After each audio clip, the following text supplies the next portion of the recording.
Welcome, guys. My name's Mark with Texas Fundfinders and Texas Fundfinding, and I've been working the tax and mortgage overage business in Texas for the last couple years or so. I've helped dozens of Texas homeowners recover just under $600,000 in that short time. So I'd like to think I know the business in Texas, especially since I was able to do the majority of those claims without an attorney. But today I wanted to address a question I hear a lot from other people wanting to do surplus funds here in Texas. And that is, should I do property tax overages, mortgage overages, or both? Well, it's a good question. Both have their pros and cons. At the moment, I'm pretty much focused on mortgage overages, although many years ago, I only did property tax overages before the state laws changed and limited how much I could charge. But for the purpose of this video, let's focus strictly on doing mortgage overages in Texas and its pros and cons. Before I elaborate, feel free to drop a like and subscribe. The content I provide here is free. All I ask is a like if you gain anything from this video, and subscribe to be notified when I'm dropping more gems in the future. Okay, one reason why I like mortgage overages is depending on what substitute trustee you end up having to deal with to recover an overage, you can close a case and get paid in as little as 2 to 4 weeks. Now, granted, other trustees will take 4 to 8 weeks or even 4 to 8 months, again, depending on who is holding the bag or holding the funds. But there are opportunities where you can sign a client up and get them paid in a month or so. I've done it numerous times. The quickest was 8 days. Now, that said, on the flip side, I've also had mortgage overage claims that took 4 to 7 months. And my two most recent claims each took a year, partly due to the circumstances and partly due to the trustee involved.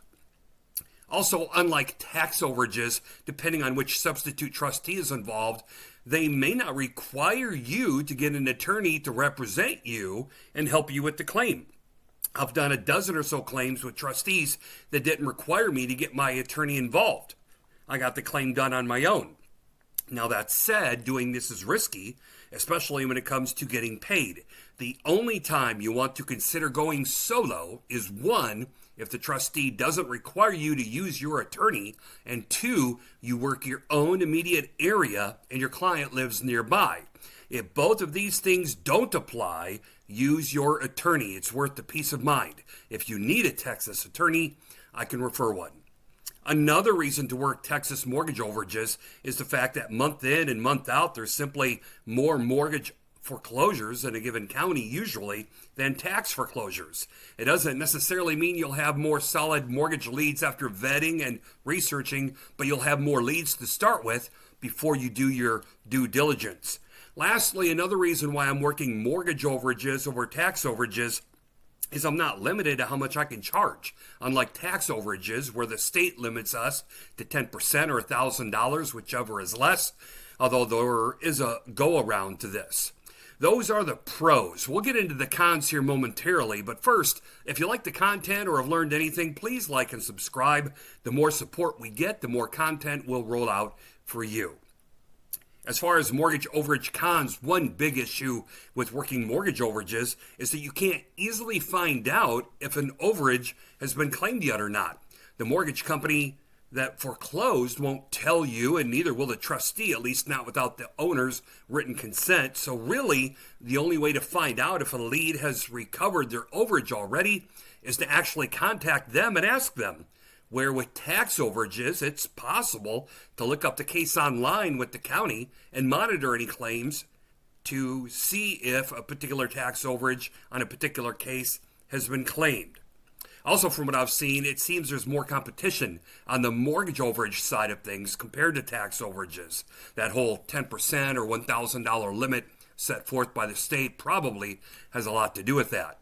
Also, in some cases, when a mortgage claim is paid out, the trustee may insist on sending the funds, directly to your client. So it may make things tough getting paid in the end. Finally, it can sometimes be difficult to verify, calculate, and confirm mortgage overages at times. Normally, you could just take the amount a property sells for at auction and subtract the opening or minimum bid. That would normally be your gross overage, but You can't do that anymore because many mortgage companies are starting the bidding at foreclosure auctions with amounts that are considerably lower than what the homeowners actually owe. And it creates misleading and phony overages. You need to take the time and determine how much the homeowners likely owe at the time of the auction and subtract that from the amount it sold for at auction to get a better idea of the amount of the overage. With tax overages, the minimum bids at auctions are more or less pretty accurate, although there's one thing you have to figure in with them as well. So doing mortgage overages in Texas has, like anything, pros and cons. It's good and bad, but overall, it's a unique niche that can produce successful, sizable claims month in and month out. In my next video, I'll go over the pros and cons of tax overages or excess proceeds. If you want to learn about the overage business in Texas, I'll be offering training soon. I also have a free Facebook group. Look for the link below to join us. In the meantime, if you appreciate the info, please drop a like and subscribe to know when I'll be dropping more gems again as we go Texas Fundfinding. Thanks for watching.